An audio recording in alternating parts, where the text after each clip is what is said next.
Ahora vamos un poquito, siendo las 10:20, a aprender un poquito de computación.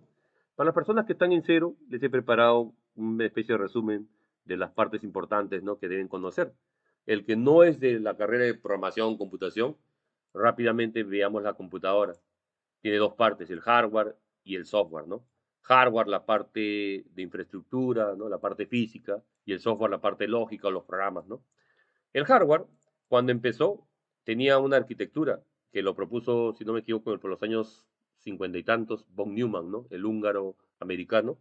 Él dijo que para la EDVAC, si no me equivoco, él planteó una arquitectura que toda computadora, lo que pasa es que en esa época las computadoras eran específicas, tipo grandes calculadoras, toda computadora, para que sea computadora genérica o general, ¿no es cierto?, debería tener una unidad aritmético-lógica, o ALU, una unidad de control, o UC, una memoria principal, ¿no?, o primaria, y dispositivos de entrada y salida. En esa época no existían ni siquiera teclados ni nada, ¿no? ¿Sí? Bien. Luego, con el paso de los años, estas dos unidades, la aritmética lógica y la unidad de control, se terminaron llamando la unidad central de procesamiento, o CPU. La CPU tenía la ALU, operaciones aritméticas, la unidad de control y los registros, ¿no? ¿Sí? Bien, registros que se ven, registros que no se ven, ¿no? Luego, las memorias evolucionaron, ¿no? Primero era RAM, SRAM, DRAM, ¿no? Hay diferentes tipos de memorias. Y los periféricos aumentaron, ¿no? El teclado, el monitor, que son de teclado de entrada, monitor salida, impresora salida, mouse entrada, ¿no? Eh, los buses, hay bus de dirección, bus de control, bus de datos, ¿no? ¿Sí? Esos buses llevan la información, ¿no?, de la CPU a los demás dispositivos. La unidad de procesamiento gráfico, para hacer los cálculos, ¿no?, la famosa GPU. Justamente para hacer inteligencia artificial, machine learning, deep learning, necesita que tu máquina tenga mucha GPU, ¿no? Bien, eso es el hardware. Ahora hablemos del software, que son los programas que, que corren sobre ese hardware. Bueno, el programa base, el de más bajo nivel, el que enciende esa máquina para que funcione y le da las órdenes, es el sistema operativo. Ha habido diferentes sistemas operativos. En este caso, la mayoría de gente que recién empieza conoce los sistemas operativos de escritorio, como el DOS. Había IBM DOS, PC DOS, el creador del DOS, Gary Kildall, el Windows, ¿no?, el Mac OS, etcétera. También hay sistemas operativos de red. El más antiguo es el Unix, ¿no? El Linux es una versión de Unix. El Windows Server, ¿no? Antes de eso había el Windows NT, etcétera. También hay sistemas operativos web, sobre todo utilizados en dispositivos móviles, ¿no? El Firefox OS, el Chrome OS, ¿no?, etcétera. Los televisores también tienen sistemas operativos web, ¿no? Los lenguajes de programación son, digamos, las, la- las instrucciones, el conjunto de instrucciones que los programadores debemos dar para que mandarle al sistema operativo y mandarle a la máquina, ¿no?, para que haga algo. Han habido diferentes tipos de lenguaje de programación y yo los he agrupado por, digamos, por tipo, por paradigma. Por ejemplo, los lenguajes estructurados, trabajando con procedimientos, empezaron con el ALGOL, el Pascal, el PL1 y el ADA, ¿no? Los lenguajes orientados a objetos, está el C, el C++. Antes del C y el C++ estaba el Simula, el Smalltalk, ¿no? Pero bueno, los más conocidos son C, C++, Java, Python, PHP, C Sharp. Todos esos son orientados a objetos. Aunque también son estructurados, funcionales, etcétera, pero básicamente la característica que más sobresale es orientado a objetos. O sea, usan clases, interfaces, tienen métodos, propiedades, eventos, etcétera, ¿no? Lo que es el mundo objetos. Hay lenguajes que son orientados a funciones o funcionales, donde hay expresiones lambda, etcétera. Esos son el Lisp de inteligencia artificial, el Erlang, el primer lenguaje distribuido, el Rust, Scala, F Sharp, etcétera, ¿no? Ahora, normalmente tú usas un lenguaje de programación dentro de una plataforma y te comunicas con un sistema de base de datos. Han habido varios tipos de sistemas de base de datos. Los más populares antiguamente eran los bases de datos relacionales, o SGBDR, que significa Sistema Gestor de Base de Datos Relacional.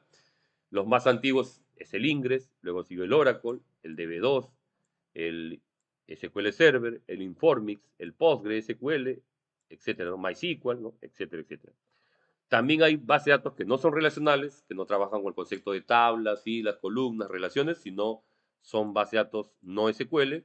Y aquí hay un gran grupo de bases de datos, entre ellas bases de datos jerárquicas, documentales, de memoria, de caché, etcétera, ¿no? Las más populares son Cassandra, de Apache, Redis, Mongo, DB, CouchDB, RavenDB, Cosmos DB, etcétera, ¿no? Hay un montón de bases de datos no SQL. Bien, a mis alumnos les enseño que el padre de las bases de datos relacionales y no relacionales, ¿no es cierto? Es el americano llamado Michael Stonebreaker. En mis cursos no solamente se enseña temas de, de programación práctica, sino también se enseña mucho, pero mucha historia, ¿no? Como yo digo siempre, ¿no? Hay que poner en relevancia a la gente que de verdad se sacrificó tantos años por darnos lo que tenemos ahora, ¿no? Entonces yo soy respetuoso de eso y me gusta empezar siempre mis clases con una introducción a la computación. De acuerdo al tema que toquemos, yo le tengo algo así, ¿no? Miren, por ejemplo, para la charla de hoy, nadie ha preguntado nada. Bueno, disculpen la palabra, disculpen que sea sincero, pero nada interesante. Pero si alguien me preguntaba, profesor, no sé, a ver, acá dice net, dice charlas, acá está, ¿no? Entonces, yo normalmente investigo, hago historia, verifico las páginas de las fuentes de datos originales, del MIT, de Stanford, de las universidades, los centros de investigación, etcétera, ¿no? Y hago mi resumen, ¿no? Y lo traduzco a castellano y a veces lo publico, ¿no? Como post. Bueno, más o menos para que cuando yo hablo de que a veces hago, antes de empezar la parte práctica, un poco de historia, me refiero a esto. Por ejemplo, en mis seminarios de Computer Vision con Python, yo les hago así, les enseño un poco de historia, ¿no? En el año 59, tal persona, ¿no? Tales personas crearon este paper que empezó el inicio del Computer Vision. Estudiaban la corteza de un gato, ¿no? Luego se inventó el escáner, ¿no? Luego el padre del Computer Vision se llama Larry Roberts o Lauren Roberts y era un investigador del MIT. Pocas personas saben quién es el padre del Computer Vision, pero todos usan el Computer Vision. Es así. Todo el mundo habla de inteligencia artificial, machine learning, deep learning, hablan de Python, Scala, R. Bueno, ustedes hablan, yo programo por si acaso. Los que me conocen saben que programo de todo, absolutamente de todo. Desde virus, antivirus, gráficos, hago absolutamente todo. ¿Por qué? Porque soy programador. Estoy en la capacidad de hacer eso. No me importa el lenguaje, no me importa la librería o framework, me importa el algoritmo. Ustedes, si se van a cualquier curso, van a equivocarse camino, los van a torcer, los van a confundir, los van a contaminar con ideas equivocadas. ¿Entendido? Yo, digamos, tomo lo mejor de dos mundos. El mundo científico, los papers, las grandes universidades como el MIT, Carnegie Mellon, Stanford, ¿no? Que ahorita voy a presentar, los grandes científicos, los grandes profesores, toda esa, combino esa tradición, ese conocimiento profundo, matemático, digamos, por esta ciencia de la computación, pero a la vez yo implemento en forma práctica muchas ideas de estos grandes hombres, ¿no? O sea, las pongo en práctica. Creo páginas web, controles, utilitarios, browsers, o sea, todo lo que sea poner en práctica, digamos, los conocimientos de las grandes mentes. De eso se trata. ¿Sí? Bien. A veces en universidades hay mucha teoría y no te enseñan nada de práctica. Y esa teoría encima no la ha creado el que te lo habla, sino él está repitiendo lo que otro creó. En los institutos hay una práctica, pero a nivel muy baja, que al final no resuelve ningún problema, sino los aumenta. Entonces tenemos una teoría por gente que no son científicos, que no son especialistas, que no han creado nada, que el mundo no lo sigue. Y por otro lado tenemos la parte técnica, muy bajo nivel, que no sirve para nada, sino para aumentar problemas. Yo he tratado de en mi vida, durante muchos años, tratar de compensar eso, ¿no? Sacar lo mejor del mundo científico, teórico, académico, y sacar lo mejor del mundo práctico, del mundo creativo, de las grandes empresas con grandes startups, ¿no? Con grandes app killers, ¿no es cierto? Bien. Esa es la idea, de eso se tratan mis cursos. Encontrar ese tipo de combinación es bien difícil. Y bueno, año por año, invento por invento, le voy explicando cómo nació el Computer Vision. Empresa por empresa, persona por persona, paper por paper. ¿Sí? Esto yo no lo copio y pego de un lugar, lo saco de un montón de lugares. Y luego ya entro a mi introducción, qué cosa es Computer Vision. ¿Sí? Y yo doy siempre las fuentes, por si acaso. ¿Para qué se usa el computer vision? Para los vehículos autónomos o que se conducen solo, para la seguridad o videovigilancia, para la industria, para imágenes médicas, detección de cáncer, lo que decía su compañera, detectar un cáncer, un tumor, ¿no? Algo, puedes hacerlo a través de imágenes médicas, ¿no? Haciendo patrones, ¿no? Detectando patrones. Ya hay grandes bases de datos que pueden servir como punto de entrada para simplemente cambiar y aplicar a otro punto, ¿no? O sea, son compatibles, ¿sí? O sea, hay redes que se pueden retroalimentar, ¿no? Sin necesidad de empezar de cero. Eh, predicción de ventas, la música, ¿no? Spotify, ¿no? O sea, todo eso tienen algoritmos de machine learning, ¿no? ¿Sí? Bien. Para realidad aumentada, ramas parecidas al computer vision, la visión por computador, visión de máquina y procesamiento de imágenes, ¿no? A veces estas tres se confunden con computer vision.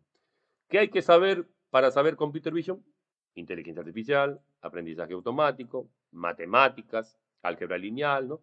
Física, estadística, neurobiología y un poco de procesamiento de señales, ¿no? O sea, todas esas se relacionan con el área de computer vision. Y yo a mis alumnos les doy libros, desde el más clásico del año 82, ¿no? De Dana Ballard, pasando por el David Marr, que es el considerado el inicio del mejor libro de computer vision del MIT, hasta llegar a todos estos libros. Es más, todos estos libros normalmente mis alumnos me los regalan originales, ¿no? De Amazon. O sea, ¿por qué? Porque yo les presento cuáles son las joyas y ellos me dicen, profesor, en agradecimiento les regalo una joya. Entre todos hacen su colecta y yo me llevo el libro original y luego les comento y les hablo sobre el libro, inclusive lo consigo a veces en castellano y lo comparto y todas esas cosas, ¿no? O sea, somos una comunidad diferente, ¿entendido? Lo que aprendo yo lo saben mis alumnos inmediatamente, no tengo ningún secreto, ¿ya? No debes tener secretos. Y bueno, acá ya vamos al terreno, al terrenal. ¿Cómo programas procesamiento de imágenes? Bueno, uso PIL, Pylon, NumPy, SkyPy, Scikit-Image, SimpleCV, Imutil, Majotas, ¿no? Son librerías de procesamiento de imágenes. También hay librerías de visión por computador, como OpenCV, PyTorch, etcétera, ¿no? Para reconocer rostros, que hemos hecho en varios seminarios, usamos Delip, que está en C++. También usamos a veces Face Recognition o Detectron de Facebook, ¿no? Para detectar OCRs hay una librería PyTesseract. Para trabajar con Deep Learning hay la librería Scikit-Learn, TensorFlow o la más usada que era, pues, ¿no? Antiguamente. Bien, entonces todas esas cositas es solamente una introducción en la primera clase. También les enseño a mis alumnos sobre personas.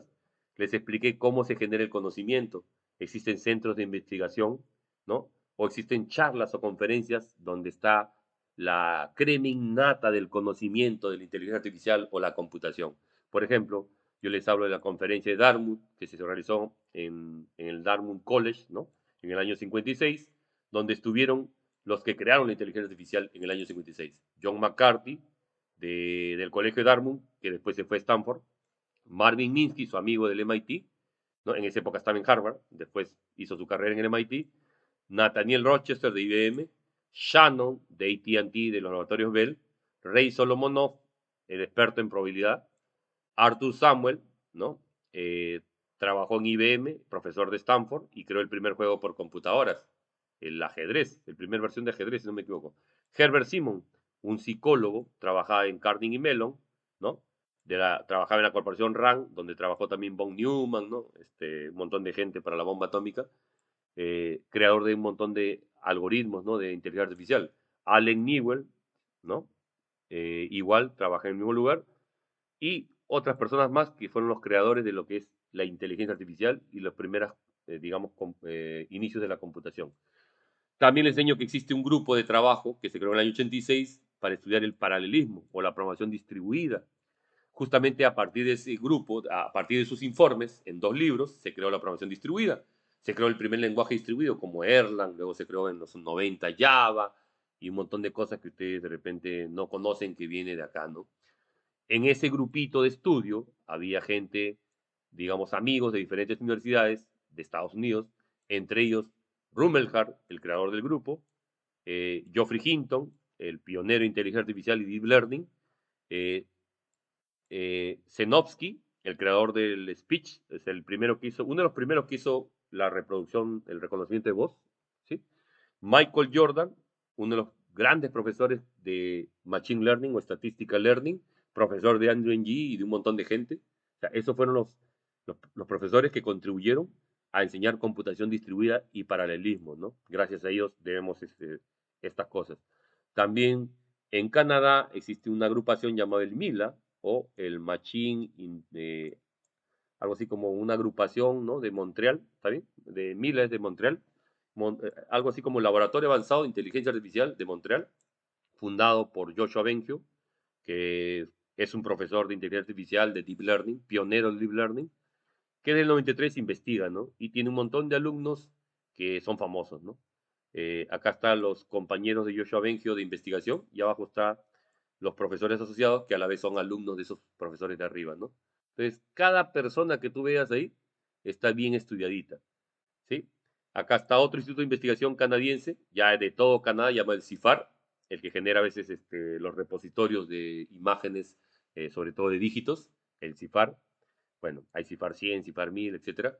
Bueno, el CIFAR también lo fundó un grupo de investigadores, entre ellos Geoffrey Hinton, Joshua Bengio, qué sé yo, ¿no? Acá está. Y Yang LeCun, ¿no? Bien. Eh, Tiene un montón de gente importante, investigadora en inteligencia artificial. Y así, les enseño que también en Suiza hay un alemán llamado Jürgen Smith-Huber, también padre del Deep Learning, que viene junto con algunos amigos, ¿no? Y alumnos enseñando el tema de inteligencia artificial, y ha habido muchos alumnos de ellos que al final son científicos famosos, ¿no? También el término de investigación matemática, sobre todo en criptografía, el Instituto Fields es muy famoso, ¿no? También es de Canadá, por si acaso.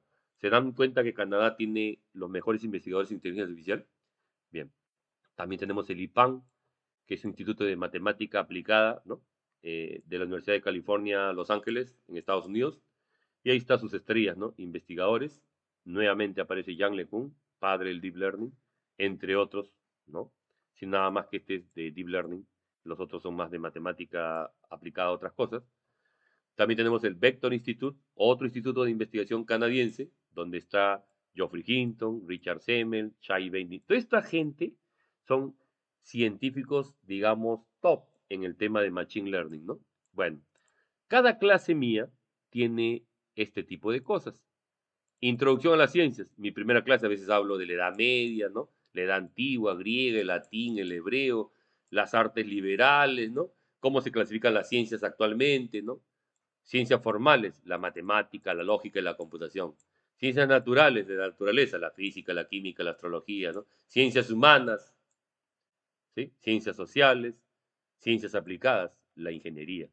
Y les explico que lo principal son las ciencias base, que son las ciencias formales. Estas son las que cambian el mundo, las formales y las naturales. Las ingenierías son ciencias aplicadas. Digamos, el científico es de la ciencia formal o natural. El ingeniero simplemente aplica lo que el científico crea. ¿Sí? Bien. Bueno, les explico un poco sobre la clasificación de las matemáticas. No es aritmética, álgebra, geometría y trigonometría, no se clasifica así. Es aritmética, teoría de números, y ahí está el álgebra. La geometría, ahí está la trigonometría, la topología, los fractales, etcétera, etcétera, etcétera, ¿no? O sea, clasificación de las matemáticas, de la física, ¿no? Todo lo que te ayude a ti a ser una persona más culta, más orientada más a las ciencias, una persona más inteligente y más creativa, todo lo que haya que aprender, yo lo explico en mis cursos, ¿no? Bien. Y para continuar, voy a grabar hasta acá